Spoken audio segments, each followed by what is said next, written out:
용인 육군 항공대 이전 관련 제22대 국회의원 선거 용인시가 후보자 정책 토론회를 시작하겠습니다. 우리 포구골 지역에 50년간에 걸쳐서 주둔하고 있는 용인 육군 항공대 이전에 대한 정책 발표입니다. 세 가지 질문사항에 대한 답변을 듣는 저 시간으로 자리를 마련했습니다. 우리가 추진하고 있는 항공대 이전 사업의 목표, 방향, 그리고 삼성 반도체에 대한 기대가 상당히 큰 걸 알고 있습니다. 우리 포, 모현, 유림동, 동구동 지역에는 경안천 상수원 보호구역, 군사 보호구역, 고도 제한, 소음 등으로 삼성 반도체는 우리에게 그림의 떡입니다. 자, 이 문제를 어떻게 연계시킬 것이냐, 이 아름다운 이 지역을 어떻게 연계시켜서 발전시킬까, 여기에 대한 후보자들의 정책을 듣고 같이 함께 고민했으면 합니다. 먼저 후보자 소개가 있겠습니다. 기호 7번 개혁신당 양향자 후보 나오겠습니다. 기호 8번 무소속 우재창 후보 소개합니다. 후보자께서 유권자의 선택을 받게 된다면 용인 육구 항공부대의 조속한 이전을 위해 어떻게 협력할 것인지 말씀해 주시기 바랍니다. 지금 포구 육군 항공대는 광주 서구에 있는 단약구하고 거의 비슷합니다. 지난 70년 동안 이게 정치적 이슈가 되었고 50년 동안 말씀하셨던 것처럼 군사보호지역이라고 여러 가지 지역민들의 재산권 이렇게 주장도 못하시고 정말로 어려움을 겪어오셨는데, 제가 21대 국회에 들어가자마자 지역 수건 사업이었던 마륵동 탄약고 이전 사업 추진을 단칼에 해결했어요. 저는 이 탄약고 이전이 지난 40년 동안 정치인들의 1번이었습니다. 항상 그 공약 1번으로 탄약고 이전이 됐었는데 단 한 번도 이걸 해결하지 못했습니다. 그런데 저는 들어가자마자 이 문제는 지역의 문제가 아니라 국가의 문제다, 이렇게 접근하고 국방부를 바로 불렀습니다. 그래서 이런 국방부가 과연 이 탄약고가 광주 사거리에 있는데 이 탄약고의 쓰임이 무엇이냐, 도대체 이 국방과 안보에 이 탄약고가 어떤 역할을 하느냐라고 제가 집요하게 물어봤습니다. 그랬더니 아무 역할이 없다는 거죠. 그래서 광주의 군공항 이전으로 군공항 옆으로 이전하는 게 답이라는 것은 알고 있으면서도 국방부에서 움직이지 않았던 겁니다. 그래서 이런 이제 마륵동 탄약고 어떤 그런 문제들을 해결하는데 제가 국방부를 움직이고, 이거는 지역 간에서 할 수 있는 게 아니더라고요. 그래서 당시 당선 직후부터 국방부와 함께 군공항 및 탄약고 이전 국회 간담회를 바로 실시를 했고, 제가 이 탄약고 이전 대책위원회 위원장을 자청했고, 그래서 국회로 바로 이 관련자들을 다 소집을 해서 진행을 하기 시작했는데 딱 두 가지 때문에 이전을 못한다고 했습니다. 당시에 하나는 탄약고 이전을 이 군공항 옆으로 이전하면 군공항 이전이 안 된다. 그 다음에 또 두 번째가 탄약고 이전을 하면 돈이 두 번이 든다. 이전하고 또 공항을 이전하기 때문에, 이런 문제 때문에 손을 놓고 있던 이 문제를 제가 들어가자마자 근본적으로 국가의 국방부 안보에 어떤 역할을 하는지, 그리고 지금 여기 포구 항공대는 사실상 여기에 있을 자리가 사실 지금은 아닙니다. 왜냐하면 주민들의 피해가 너무 크고 또 자라나는 아이들의 이 학생들의 피해가 워낙 크기 때문에 조속히 이것을 이전해야 되는데, 우리 주민들께서 아무리 이렇게 떠들어도 지자체와 국방부가 국가적으로 나서지 않으면 이게 불가능한 일입니다. 그래서 지역의 국회의원이 너무나 중요하고, 그런데 이번 군부대 이전 사업 국방부 훈령에 따라서 이전할 곳에 대체 시설 조성해서 기부하는 등 정부 및 지자체와 협력 사항이 많은데, 사실상 접근은 어떻게 해야 되느냐, 결국은 국방부가 국가의 안보 차원에서 이 용인 항공대가 도대체 어떤 역할을 하는지, 그리고 주민들에게 어떤 피해를 주는지, 그리고 지금 전국에 딱 하나 남은 이 육군 항공대를 이전하는데 국방부가 이전하겠다는 의지가 강력하게 있도록, 그거는 지역의 국회의원이 집요하게 그것을 묻고 집요하게 따지고 집요하게 더 많이 필요하다 그러면 내주고, 마지막으로 하나는 뭐냐면 결국은 그 책임은 지역구 의원이 지겠다, 확실하게 이렇게 확실하게 이 이전에 대한 책임을 져줌으로써 이 일이 진행될 수 있을 거라고 보고 저는 광주 전당 의원 중에 공약 이행률 1위 의원입니다. 한국대 이전은 저의 대표 공약이기 때문에 제가 당선된 바로 당선 바로 이 문제를 가장 먼저 해결하도록 하겠습니다. 저는 한다면 합니다. 삼성에서는 안 되는 일이 없습니다. 안 된다는 생각을 버리고 살기 때문에 꼭 그렇습니다. 여러분들의 수원 사업 이 양양자가 꼭 해결하도록 하겠습니다. 제가 아마 이 관련해서 여기 양력에는 경고에는 나오진 않았는데 수동을 노력했습니다. 잘 아실 겁니다. 그 당시 그 김성곤 국방위원장하고 여러 번 간담회를 맺어드렸잖아요. 그리고 제가 김관진 장관을 수도 없이 잡았습니다. 임대도. 하여튼 어떻든 간에 지금은 어느 정도 정리가 되어 있는 겁니다. 이게. 정리가 어떻게 되어 있느냐. 주민들이 반대 안 하면 옮길 수 있는 겁니다. 말 그대로. 근데 저는 이것을 세 가지 측면에서 이제 접근하고 싶습니다. 첫 번째, 국방부가 훈령을 개정했어요. 훈령을 개정해서 주민 간담회를 먼저 해요. 이렇게 되니까 용희 씨가 부담을 받는 겁니다. 특히 시장이 약속을 했는데도 불구하고 부담을 받는 거예요. 결단을 못하는 거죠. 근데 여러분 아시다시피 국방부가 가장 예산을 많이 쓰는 부처입니다. 우리나라에서. 그러면 그 예산이 누가 줍니까? 기재부에 주는 거예요. 기재부에서 기부대 양육 방식도 사실은 기재부가 결정하는 겁니다. 잘 아시는 것 같이. 기재부를 그동안 제가 8년 동안 다뤘던 사람입니다. 대한민국에서 예산 관련, 경제 관련해서 우재창만한 실력이 있나요, 사실은? 실제로 그렇습니다. 그래서 기재부를 압력을 통해서 저는 일단 뭐냐면 용희 씨가 정말 부담된다면 훈령을 되돌릴 필요가 있다. 그래서 먼저 이전 협상을 진행한 다음에 그 다음에 주민간담회 한다. 이렇게 하고 싶습니다. 첫째. 두 번째, 지자체 차원입니다. 시장이 어떻게 되느냐? 시장이 반드시 이미 어느 정도 정해졌잖아요. 저희가 말씀드릴 수는 없지만 적극적이기 때문에 그곳에 어떠한 보상을 해줄 것인지, 어떻게 발전 계획을 해줄 것인지에 대해서 구체적으로 준비하고 있어야 돼요. 시장이. 이건 지자체가 할 일입니다. 그것은. 그리고 저는 이겁니다. 뭐냐면은 시장이 결국 결단의 문제인데 이거 누구든지 고양이 목에다가 방울 매는 이런 시간 아닙니까 지금? 이거는 뭐냐? 책임을 나눠 갖자. 책임을. 그리고 내가 정면에 나서겠다. 사실은 정치인이 어느 한 우리 지역 구민 어느 한 고장에 대해서 이런 걸 집어넣는다면 그 지역에서 난리 나겠죠. 그럼에도 불구하고 이것은 뭐냐면 결단의 문제입니다. 용인의 미래를 보고 어디가 더 과연 용인 처인 발전을 위해서 효용성이 있느냐 이것을 보고 결단하는 문제예요. 그 결단을 제가 하고 먼저 시장이 따라오게 해서 나눠지겠다는 거예요. 그럼 이게 해결할 수 있습니다.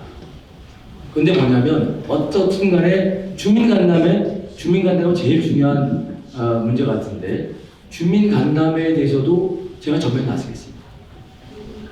그래야만이 이게 해결됩니다. 이게 다 왔어요 사실. 방식도 정해졌고 어떤 장소도 정해진 겁니다. 이제 뭐냐? 정치적 결단의 문제다. 이게 무슨 훈령을 해가지고 먼저 주민간담회냐 나중에 간담회냐 약간의 차이 있지만 큰 차이 없습니다. 그게 그거예요. 하지만 용희 씨가 원한다면 국방부 훈령을 되돌려서 먼저 이전 합의하고 그 다음에 주민간담회 한다. 그것은 기재부를 통해서 이렇게 할 수 있다. 이 구체적인 말씀을 드리겠습니다. 두 번째 질문이 되겠습니다. 원산 반도체 클러스터 남사 이동 시스템 반도체 국가 산업단지로 용인 특례시 발전이 기대되고 있습니다. 지역 규정 발전을 위해 호국 지역을 비롯한 오연읍, 유림동, 동부동 지역에 대한 발전 전략이 있는지 있다면 전략과 공약을 밝혀주시기 바랍니다. 제2동 남사와 원산 배감에 엄청난 지금 변화의 바람이 있습니다. 이제 발전이 이게 동력이 돼요. 이게 앞으로 이제 엄청난 이 처인 발전의 밑받침이 될 텐데 그 발전의 동력이라면 저는 처인의 전철 시대, 국철 시대를 열 수 있다. 저는 이렇게 생각합니다. 그래서 이것에 대해서 구체적으로 이 원희룡 장관이 당은 다르지만 제 친구예요. 한의학과 서울대. 이건 뭐냐면 경강선 여주 같은 시골도 이게 가는데 광주에서 딴다. 물론 죽전에 따는 방법도 있습니다. 그렇게 되면은 이 너무 건설비용이 많은데 BC 분석이 나오잖아요. 광주에서 따는 게 맞습니다. 따서 모연으로 옵니다. 처음에. 두 번째 에버랜드로 와서 에버랜드에서 경전철하고 연결이 됩니다. 그럼 경전철 수익성이 엄청나게 적용돼요. 그리고 이게 어디 가느냐? 용인 사회동에서 동부동 와야 됩니다. 동부동. 왜? 거기에 가장 땅이 넓고 또 좀 이따 그 말씀드리겠습니다만 이 동부동에서 다시 이동 시밀이 한수 남사으로 갑니다. 이게 첫 번째 라인. 또 동부도로 가는 이유를 말씀드릴게요. 동부도로 가야 거기에서 양지가 가깝습니다. 양지로 가고 양지에서 원산 배관으로 가는 거예요. 그러니까 경강선 지선을 두 개를 만드는 겁니다. 그 환승역이 어디냐? 동부동이에요. 동부동. 이렇게 돼야 이게 이제 초인의 말 그대로 전철 시대와 국철 시대가 열린다. 특히 결국 국토부가 하는 것 같지만 결국 예산이 문제입니다. 여러분 정말 대한민국 최고의 예산통은 부재청입니다. 진심으로 드리는 말씀입니다. 이것은 예산의 문제이기 때문에 제가 해낼 수 있다. 이 말씀을 드리는 것이고, 자, 이 포국 항공대대가 중요한 이유가 포국 항공대대를 이 손이 지나가기 때문에 포국 항공대대가 이전하고 거기에 미니신도시가 건설된다면 이 경강선을 건립해야 돼, 지선을 건립해야 될 타당성은 더더욱 제고가 되는 겁니다. 그렇지 않겠습니까? 당연히. 네. 그래야 초인에 큰 밑그림을 그릴 수 있다. 이 말씀 드리는 것이고, 자, 두 번째는 뭐냐면 저는 항상 아쉬웠던 건데 이 포고, 이 포자가 무슨 창포할 때 포자입니다. 곡자가 막 이 골짜기 곡자 아닙니까? 이 창포의 고장이에요, 이거 원래. 경환점 따라서 옛날에 아마 창포가 많고 이랬었을 것 같아요. 그거를 잘 지역의 문화재할 필요가 있다고 생각합니다. 이미 이제 거기에 이제 그 둘레길이 또 강변 따라 걷는 길이 형성되어 있지만 이것을 조금 더 창포하고 연관돼서 만들어내고, 창포하면 문제가 결국 당원 축제 아니겠습니까? 결국 이런 식으로 연결돼 가면서 이것은 뭔가 문화하고 상품화하고 관광하고 에버랜드까지 있잖아요. 얼마나 좋습니까? 그리고 여기 말이 9만 평인데 9만 평의 미니신도시 외에 이게 들어오게 되면 주변에 자연스럽게 한 9만 평 정도 더 더해지고 18만 평 정도 개발될 수 있습니다. 그럼 그곳에 대형 쇼핑몰도 짓는 거예요. 쇼핑몰 같은 거. 그래야만이 이게 이제 그 에버랜드하고 그 쇼핑몰하고 신도시하고 이런 게 다 연관이 되는 겁니다. 이러면은 그동안 경환천, 팔당, 상수원, 특별일본역 이러한 피해를 보셨던 포곡과 모현의 발전을 견인할 수 있다. 이 구체적인 얘기입니다. 저는 4년 동안 이곳 용인을 위한 일밖에 안 했습니다. 이곳 원산부와 남사의 반도체 클러스터가 구축되기 위한 법안 발의 다 했고, 그리고 반도체 특별법 시즌2 6개 법안을 지금 내놓고 있습니다. 그 법안이 통과되어야 이곳의 모든 이런 공약 사항들을 할 수가 있습니다. 그래서 지금 가장 중요한 이 처인이 왜 이렇게 반도체 클러스터를 이야기를 하느냐면, 일본의 구마모토는 지금 미국과 중국이 전쟁이 2027년도 일어난다고 해요. 대만을 가지고. 그래서 그 대만에 있는 TSMC, 우리가 AI나 이런 데이터나 이런 데에 움직이는 이 메모리 반도체를 생산하는 TSMC가 중국이 만약에 대만을 가져갔을 경우에 미국으로부터 폭발을 당합니다. 그랬을 때 이 TSMC는 일본과 합작해서 JSM이라는 회사를 설립하고 엄청난 반도체 클러스터를 지금 가동을 하고 있는데, 거기는 80개월짜리 공기를 60개월 당겨서 20개월 만에 지난 2월 24일 날 가동을 시키고 있어요. 왜 그렇겠습니까? 이 전 세계에 반도체 기술 주도권을 뺏겨버리면 우리가 지난 조선이 나라를 빼앗겼던 것처럼 기술 석국으로 갈 수밖에 없기 때문에 이 청인이 얼마나 중요한지, 이 4년이 중요한지를 여러분이 우선 아셔야 되고, 이 모든 일들이 국회에서 법안으로 통과시켜주지 않으면 단 한 가지의 국정 운영도 할 수 없다는 것을 여러분 잘 알고 있을 겁니다. 대통령의 힘이요, 이걸로 절대로 되지 않습니다. 그래서 우선 그런 배경을 말씀드리고, 우리 청인이 2027년도까지 이 남사랑 원상이 제대로 가동한다라는 그런 로드맵을 못 보여주면 결국은 미국은 대한민국을 전략적 동맹각으로 보지 않을 겁니다. 그랬을 때 대한민국 가장 위험한 국가가 됩니다. 중국으로부터 먹힐 수도 있고 일본으로부터도 먹힐 수 있고, 이런 중차대한 시기에 그냥 검경을 뽑고 앉아있는 우리 청인군이 안 됐으면 좋겠다라는 말씀을 드리고, 제가 이 원삼 클러스터, 남사 클러스터 반도체 이야기를 해도 포곡을 어제 다 여러 번 포곡을 갔습니다만 포곡이 가장 낙후돼 있어요. 포곡과 모현과 유림동과 동부동, 이 부분이 왜 이렇게 낙후가 돼 있냐라고 봤더니 17대부터 지금까지 국회의원들이 제일 신경을 안 썼던 때였다라고 저는 생각을 합니다. 우선 지역 맞춤형 그 인프라들이 필요한데, 사실은 클러스터를 중심으로 해서, 클러스터는 첨단 산업에서 일자리를 창출하는 곳이고요. 그 일자리도 중요하지만 실제로 주거, 교통, 의료, 그리고 교육, 문화, 이런 시설이, 문화가 아까 스타필드라든지 이런 부분인데, 그런 부분들이 동시다발로 인프라가 구축돼야 됩니다. 그 인프라가 구축되면 국회에서 아까 말씀하셨던 것처럼 국회에서 예산을 집행할 수 있도록 기재부를 설득하고 국회에서 법안으로 통과를 시켜줘야 됩니다. 그 일을 한 것이 지난 4년 동안 제가 했던 것인데, 그럼에도 불구하고 이 대한민국의 대통령과 이 정부는 인프라 예산 제로였어요. 올해도 작년에도. 올해 제가 산자위에 예산 소비라면서 결국은 1,000억을 이 지역에 배정을 했습니다. 우선 시작을 할 수 있도록 만들어놨기 때문에 이거를 지속적으로 가능하게 하려면 결국은 그동안 해왔던 그 일에 연장생산해서 바로 해야 된다라는 말씀을 꼭 드리고, 우선 포고급에는 말씀드린 대로 육군항공대 이전이 바로 추진돼야 되는데, 광주 서구 올해 탄핵고가 지난 70년 동안 아무도 못했던 일입니다.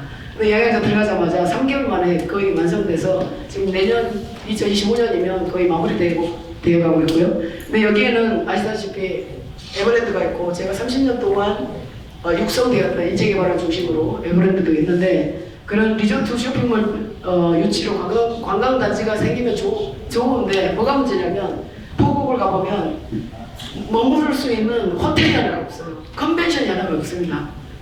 그런데 그런 부분들을 인프라 구축하려면 국가가 뒷받침을 해줘야 됩니다.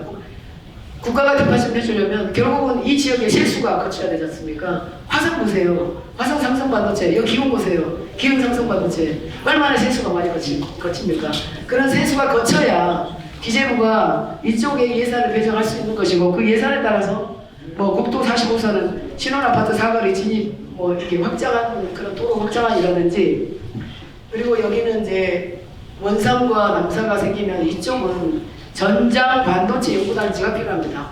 전장이 뭐냐면 반도체를 기반으로 하는 전자장비, 반도체를 기반으로 하는 전장장치들이 필요하기 때문에 이런 연구단지, 그 다음에 자율주행 테스트베드가 이런 쪽에는 배치가 돼야 되고, 이러한 모든 일들이 그랜드 플랜으로 청인을 전체를 놓고 여기 원삼, 남사, 그 다음에 전장단지, 그 다음에 자율주행 테스트베드 이런 게 배치를 기획을 하고 그것을 실행 가능하도록 국회의원이 그것을 주도적으로 뒤에서 뒷받침을 하고 그게 법안으로 하는 겁니다.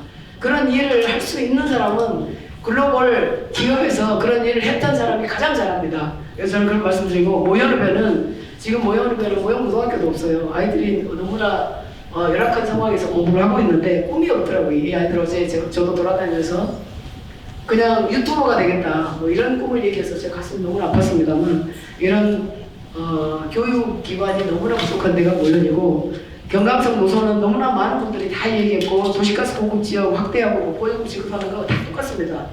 그리고 국지도 57호선 도로망 확충하는 거, 그것도 너무나 급한 일이고, 그리고 유림동에는 지금 가장 중요한 게 용인 IC 진입로의 그 교통관 해소가 가장 중요해 보입니다. 오늘도 그 부분 너무나 막히는 걸 보면서 숨이 턱턱 막히는데요. 이 부분을 해결해 드려야 되고, 그리고 그 경강선 노선이 판교, 삼동, 모현, 남사, 동탄 이게 설치가 돼야 되고요. 그리고 이쪽은 임시 그 화물 주차장이 꼭 필요하다고 제가 이게 보고 있습니다. 화물차들이 그냥 아무데나 세워놓고 있는 이런 상황을 보면서 이 화물 주차장 하나 없구나 이런 생각이 들었고, 그런 일들을 유리동에서는 빠르게 처리해야 되고요. 그 다음에 건설 현장이 지금 여러 건설 현장이 있는데 이 소음이나 미세먼지가 이 환경에 엄청나게 좋지 않은 영향을 미치면서 우리 어르신들이 정말 이 나이에 이 환경 좋은 처인에서 갑자기 개발이 막 되다 보니까 환경 완전히 그냥 미세먼지 속에서 살게 되는 그런 것들을 바로 해결해 드려야 되고, 마무리하겠습니다. 그 동부동에서 종합운동장 부지에 스타필드와 같은 쇼핑센터가 들어오면 교통이 막히기 때문에 항상 일머리가 있습니다.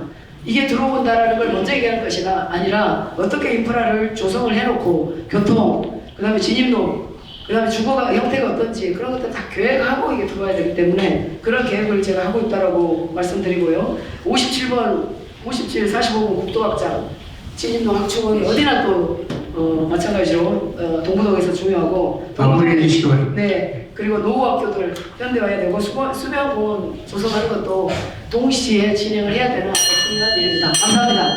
마지막 질문이 되겠습니다. 포국 지역에는 연간 1천만 명 가까운 내외국인 관광객이 찾아오는 세계적인 테마파크인 에버랜드가 위치하고 있습니다. 그러나 관광객들이 체류할 만한 쇼핑시설이 없어 당일 관광에 그쳐 지역 경제에 도움이 되지 못하고 있는 실정입니다. 항공대 이전과 더불어 관광산업을 육성할 수 있는 정책과 방안을 말씀해 주시기 바랍니다.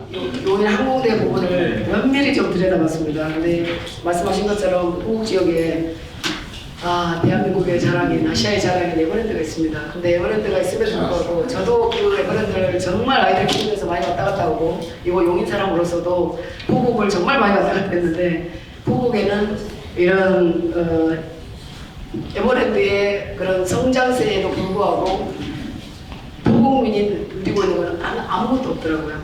그래서 지금 그 에버랜드도 코로나 타격 이후에 그 성장세를 회복했는데 그 입장객 수가 세계에서 15위입니다. 그럼에도 불구하고 숙박시설이나 이런 그 외에 볼 수 있는 어떤 관광 인프라가 없기 때문에 그냥 에버랜드만 하루 아침에 딱 왔다가 딱 돌아가고 딱 왔다가 딱 돌아가고, 포국민들은 그냥 교통 지옥에다가 그냥 아무것도 우리한테는 이득되는 게 없는 그런 에버랜드가 되고 있는 게 너무나 가슴 아팠습니다. 그래서 저는 그 디즈니랜드가 2016년에 1200객실 규모의 호텔을 건립했습니다. 그러다 보니까 이곳 주변이 완전히 그 세수가 늘어나면서 완전히 그곳 주변이 발전되는 거를 제가 두 눈으로 1년에 몇 번씩 가면서 이렇게 확인을 했는데, 이런 포국의 중요 자산인 에버랜드를 중심으로 또 용인 항공대가 이전하고 하면 그 주변에 계획을 확실하게 세워서 포국 주민들이 이제는 좀 그래도 뭔가 이득이 있고 내 삶이 풍요로운 그런 포국 주민들을 위한 일을 해야 되고요. 에버랜드 중심으로 대형 리조트와 또 대형 쇼핑몰도 필요하다 이런 말씀드리고, 그래서 저는 이것을 에버 관광단지로 명명해서 에버랜드와 용인 항공대까지 이전 후에까지 계획을 제대로 세워서 단계별로, 지금 아까 말씀드렸던 단계별로 일들을 착착 진행하는데 아마 저만큼 이 불도저처럼 일하는 사람 없을 겁니다. 삼성에서도 기흥 있지 않습니까? 우리가 60개월을 예상했는데 18개월 만에 가동했습니다. 그런 역사, 그 다음에 서울의 반도체도 그렇고 이런 부분을 잘 진행할 수 있다는 말씀드리고, 그리고 특히 양지면 태화산을 비롯한 산악지역으로 수려한 이런 자연관광을 경관을 보유하고 있는데 수목원이나 자연공간을 활용한 관광시설도 좀 와야 될 것 같고, 특히 어르신들의 삶이 너무나 핍해되어 있는 것을 보면서 그분들을 중심으로 우선적으로 교통이라든지 의료라든지 주거환경이라든지 이것부터 좀 들어가야 될 것 같습니다. 그리고 지금 소상공인들 너무나 어려운 소상공인분들, 자영업자분들 하루하루 먹고 살기 힘들다고 어제도 아주 절규하시던데 그분들을 우선적으로 제가 뒷받침하는 일부터 하도록 하겠습니다. 그리고 태화 힐링 관광단지를 구축하고요. 청인구의 전체적인 어떤 관광 자원을, 그런 관광 산업을 기획을 제대로 해야 됩니다. 일이라는 건 있지 않습니까? 대충 이거 뭐 스타필드 들어오네, 뭐 뭐 컨벤션 하나 짓네, 호텔 하나 짓네 갖고 절대로 안 됩니다. 그래서 전반적으로 계획을 확실하게 해놓을 수 있는 사람, 거기에서 단기적으로, 중기적으로, 좀 장기적으로 해야 될 일을 면밀히 따져서 착착착착 진행하는 그런 일꾼, 그런 사람이 필요하다는 말씀드리고, 그 뭐 대형 쇼핑몰 관련 또 앞으로 이제 미니 신도시가 건설된다면 이제 포옥에서 있어질 여러 가지 이제 그 발전에 대해서는 말씀드렸으니까 제가 이 말씀을 드리겠습니다. 제가 이제 삼성하고 가까운데 삼성이 하는 걸 보면 삼성이 앞으로 어마어마하게 돈을 벌어갈 겁니다. 이동남사에서 이미 또 에버랜드 마찬가지예요. 그런데 과연 해주는 게 뭐가 있냐? 없어요. 기본적으로. 그래서 제가 예를 들어서 이겁니다. 세금 엄청 많이 냅니다. 죄송합니다. 그 이제 주민들하고 관련된 말씀. 그 전대리 상권이 말입니다. 전대리 상권이 여러분 잘 아시는 바와 같이 불야성이 있었어요. 불야성. 불야성인데 지금 전대리 상권 가보시면 어떻습니까? 굉장히 쓸쓸합니다. 그 이유가 뭐냐? 그 이유는 뭐냐면 삼성이 예전에 기숙사를 밖에다 있어서 그 직원들이 저녁에 나와서 먹고 했는데 기존 기숙사가 들어가서 거기에서 전혀 이 소위 소비가 이루어지지 않는 거예요. 그게 전대리 상권이 엉망이 된 이유 중에 하나입니다. 그래서 제가 이미 나이가 제 친구가 이제와 5월 왼팔이 된 나이예요. 제 친구들한테 얘기합니다. 야, 이게 되겠냐? 최소한 그 기숙사에서 저녁에 전대리하고 둔전에 셔틀버스 운영해라. 나와서 소비하겠다. 이거부터 해주라는 거예요. 이래야 상권이 살지. 전대리 상권 살고 둔전 상권 살고. 실질적부터 말씀드리는 겁니다. 두 번째, 용인 전통시장. 용인 전통시장은 소상공인을 보호한다는 이 정신입니다, 이게. 근데 그게 점점 줄어요. 제가 이혼 시절보다 지금은 거의 반도 안 됩니다. 다이신입니다. 근데 가장 중요한 문제가 뭐냐? 버스 주차장이 없어요. 버스 주차장. 제가 뭐라고 친구들한테, 삼성의 친구들한테, 높은 친구들한테 얘기냐면, 야, 용인마트를 사줘라. 용인마트 아실 거예요. 그걸 허물고, 매물 남았습니다, 그것도. 그걸 버스 주차장을 만들어줘라. 그래서 최소한 에버랜드에서 관광하는 사람들이 버스가 거기서 1시간 반, 2시간 머물고 하게 만들어줘라. 민속촌도 마찬가지다. 뭔가 실질적으로 도움을 줘야지. 지금 전통시장에 준 거, 삼성이 준 거란 말입니다. 컨테이너 들어가는 입구에 거기 왜 아실 거예요. 그 무슨 초원부동산 옆에 있는 거. 컨테이너 2개가 답니다. 여기서 그렇게 돈을 벌어가는 거예요.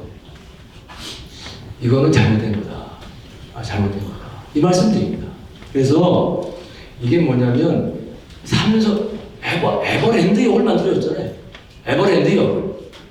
여기 우리의 세금으로. 그러면 거기에 걸맞게 지자체에 대한 이 소위 사회공헌 사업을 해야지. 이게 맞는 겁니다. 저 역시 뭐냐면 이동남사에 가보십시오. 원산배에 가보십시오. 현수막이 천지에 달려있어요. 현수막의 내용은 뭐냐? 배우도시 건립 취소라는 거예요. 취소라는 겁니다. 뭐 개발 필요 없다는 거예요. 제가 이 말씀 왜 드리냐? 필요하죠, 우리가. 필요하죠. 하지만 국가는 지금 여러분 삼성과 SK가 이 돈을 버는 능력이 많지 않습니다, 지금. 저게 언제 시작될지 몰라요. 이 외교의 잘못입니다. 중국 시장을 이뤘어요, 저희가. 이렇게 가는데, 자, 제가 말씀드린 건 지금 약을 팔고 있는 거거든요, 지금. 솔직히 말해서. 나라는 나라대로. 용인시청대로 시장에 그냥 정치적 홍보를 위해서. 그러면 주민들의 도대체 재산권, 주민들의 보상, 주민들의 주거이전 누가 책임지는 거예요? 지난 4년간 저희가 가장 큰 문제점은 누구냐? 뭐냐? 국회의원 수다는 거예요. 국회의원이 검찰 조사 받거나 경찰 조사 받거나 깜빡했고 없었어요. 국회의원이 주민들 예방위를 대변해야 될 국회의원이 없었어요. 저는 그래서 반드시 저인 개발이 필요한데 그 개발은 반드시 주민의 참여와 동의해야 된다. 이게 제 생각입니다. 이 역시 마찬가지예요. 제가 왔습니다만 여기서 마찬가지입니다. 제가 미니신도시 개발 말씀드렸어요. 이게 지역 민원을 해결해서 대장동 파이되면 안 됩니다.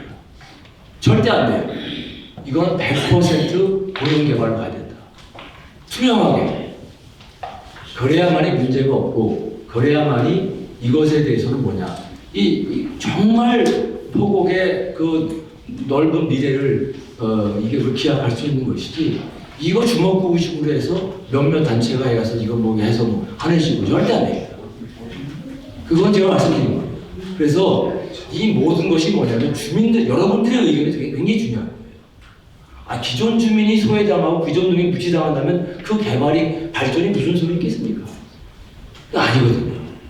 이 말씀 드리는 겁니다. 다시 한번 인사를 드리면 저는 처인에서 훈련받고 용인 시민이 키워주신 30년 동안 용인에서 성장한 18살에 아무것도 모르는 고등학교도 졸업하지 않는 저를 이 자리까지 보내주신 용인 시민들께 저는 죽을 때까지 용인 시민 옆에 있으면서 은혜에 보답하는 그런 시간을 저는 생각하고 있습니다. 그래서 이번이 아니더라도 여러분 옆에 있으려면 이번에 한 자릿수로 변하게 해주셔야 될 것 같습니다. 그래서 열심히 여러분 옆에 저는 한다면 하고 절대로 거짓말하지 않습니다. 어르신들처럼 정말 정직하게 성실하게 이렇게 살아오신 우리 친정 어머니와 같은 우리 아버지와 같은 그런 분들을 위해서 이제는 제가 이제 봉사를 해야 되고 저의 성공이 여러분들의 자녀분과 또 회장님들의 손녀분들의 꿈이 될 수 있도록 제가 이곳에서 그런 일을 확실히 잘 해내겠습니다. 고맙습니다. 제 마지막 인사 말씀입니다. 제가 이번에 이재명 대표의 선택을 받지 못했어요. 왜 선택을 받지 못했느냐? 국회의원 두 번까지 한 사람. 이재명과 철학이 다르기 때문입니다. 근본적으로 이재명의 철학에 제가 동의를 못해요. 그리고 이재명이 지금 꾸려나가는 민주당에 대해서 제가 동의를 못합니다. 이건 김대중 예전 노무현 대통령 민주당이 아니에요. 저는 이재명 민주당 멈춰야 된다. 여러분, 무소속 나오는 게 얼마나 힘든 일인지 아십니까? 이건 엄청난 결단이 필요한 거예요. 그런데 제가 안 나오십시오. 여러분, 외지상을 가지고 선거 치른 겁니다. 그래서 제가 용인의 자존심이라고 걸고 나온 거예요. 이기든 지든 이건 뭐냐, 아름답게 진다. 지금 저도 용의 자존심은 내가 세운다. 이런 마음으로 제가 나온 겁니다. 여러분들, 이제 용인 앞으로 4년이 엄청나게 처인의 밑그림 그릴 중요한 시기입니다. 이건 뭐냐면 중앙정부도 잘 알아야 돼요. SK, 삼성 얘들의 이해 뭐든지 빼먹으려고 할 거가 있습니다. 기업들이 그런 거거든요. 얘들도 잘 제대로 방어하고 잘 알아야 돼요. 또 한 가지 제일 중요한 거, 처인을 구석구석 잘 알아야 돼요. 처인을 그런 사람들이야만이 이 일을 감당할 수 있는 겁니다. 진심으로. 여러분, 제가 그 8년 동안 국회의원 활동할 때 제 실력을 보셨잖아요. 솔직히 말씀드려서 여러분, 저를 믿어주시고 그리고 또 삼선의 힘이라는, 제가 말씀드렸던 경강선이라든지 무슨 포항도 이전이라든지 이런 것들에 대해서 충분한 힘을 가지고 해낼 수 있습니다. 여러분, 저는 여러분의 아들입니다. 여기서 떨어질 사람이에요. 임기 끝나면 도망가거나 떨어지면 도망갈 사람이 아닌데 도망갈 수가 없어요, 저는. 여러분, 그 점을 정말 비통하는 심정으로 이렇게 말씀드려요. 제가 자격이 없어서 지금 무수고 나왔겠습니까? 그거 알지 않습니까? 용인에 대한 자존심, 용인에 대한 자존심을 잘 세워주시기 바랍니다. 고맙습니다. 이상으로 제22대 총선 용인시 각 선거 후보자 정책 발표를 모두 마치겠습니다. 고맙습니다.